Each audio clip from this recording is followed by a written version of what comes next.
Homebrew is a vital aspect of Dungeons and Dragons, but have you ever seriously considered what makes good homebrew? Most people just implement rules and ideas that they consider to be fun, but what does that even really mean? There are 4 aspects of great homebrew that will enhance your game and hold over the course of your entire campaign. Let's talk about that.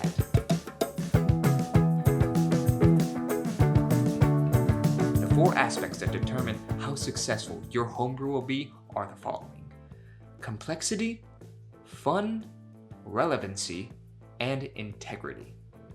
And you can think of each of these different aspects as various sliders that are pretty much independent from one another. And a good homebrew should be excelling in each of these aspects. Now, let's go through each one and discuss what they mean and how to implement them within your homebrew.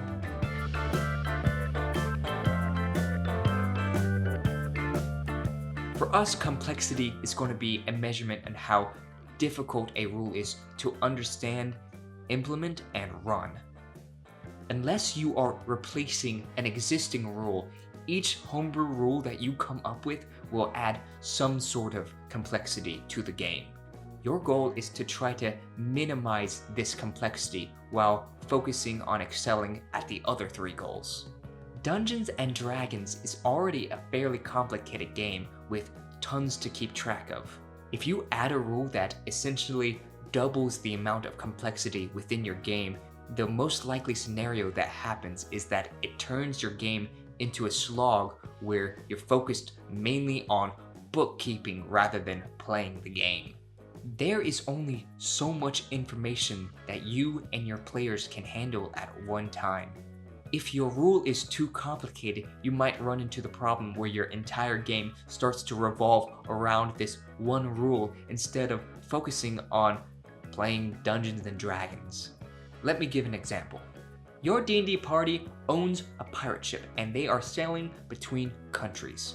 And you want to come up with rules on how the party must operate and maintain their vessel. So you add the crafting system, material tracking, wear and tear mechanics, weather tracking, and navigation mechanics, so that the party must accurately be able to sail to their destination. After you added all these rules, you start to notice that the game became sailing simulator rather than Dungeons and Dragons. And that's why we are avoiding having high complexity within our rules.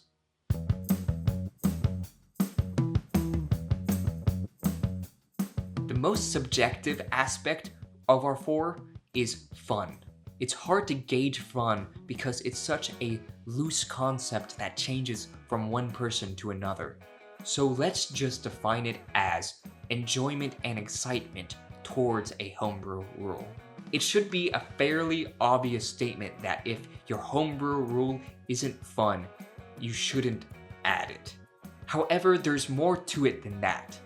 The problem that I see happen very frequently is that DMs fall in love with a certain rule that they think is extremely fun for them. However, the players have a very different perception of it. The reason for this is that there's somewhat of a disconnect between the game that the DM is playing and the game that the players are playing. The DM wants to create challenges and obstacles for the players to overcome. However, not all challenges are created equal. There are many concepts and ideas that sound fun in theory, but just don't work out well in practice. And since the DM isn't actually playing the game, they may not even notice that the players aren't enjoying the homebrew that they added. Let's say that our example DM wanted to implement a homebrew rule in which the players only get 1 death save instead of their normal 3. The DM might really like this rule because it raises the stakes and forces the players to make more tactical and careful decisions. However, if we look at this from the player's perspective, this is a massive nerf to their characters.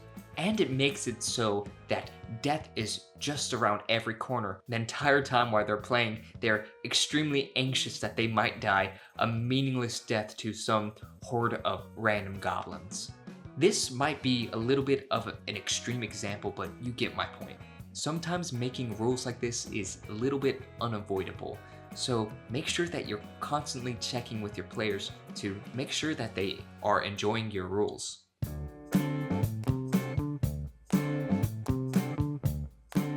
Relevance is a strange aspect of homebrew. While not necessarily a make or break for your homebrew, it is still very important to consider. We are going to define relevancy as the frequency and impact of your homebrew over your campaign. If you implement homebrew rules for sailing but don't have any bodies of water within your campaign, then it is clear to say that that homebrew rule has zero relevance in your campaign. You can also say that a rule has low relevancy if it only appears once or twice throughout the whole length of a campaign. Why should you or your players learn or memorize a rule that's only going to appear once and not even affect the campaign at large? Don't spend a bunch of your prep time making useless homebrew.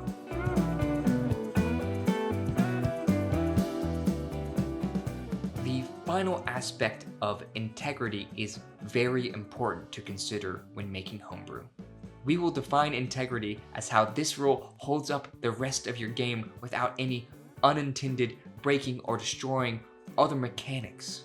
When you mess with systems and mechanics that actual game designers took time and effort putting in, you're bound to break something in one way or another. If you add a rule that completely dismantles the game, no matter how fun or relevant or easy it is, it's still going to have a negative effect over your campaign. Regardless of how well your homebrew rule is constructed, it's going to break the game in some way. That's unavoidable. At best, your rule clashes with a few pre-existing rules that have to be slightly altered or maybe even just ignored. And at worst, it makes some aspect of the game unplayable. Make sure that you're always considering how your homebrew aligns with pre-existing rules before implementing new ideas. Each of these 4 aspects are great indicators that can tell you how successful your homebrew rule is going to be. If you closely examine your rule and it scores high marks in each of these categories, then you can confidently implement this rule into your campaign. But hey, if you enjoyed this video and you want to see more like this, make sure you like and subscribe. I also have a web series on how to make an entire D&D world and campaign from scratch, so give that a watch if you're interested. But with that being said, bye for now.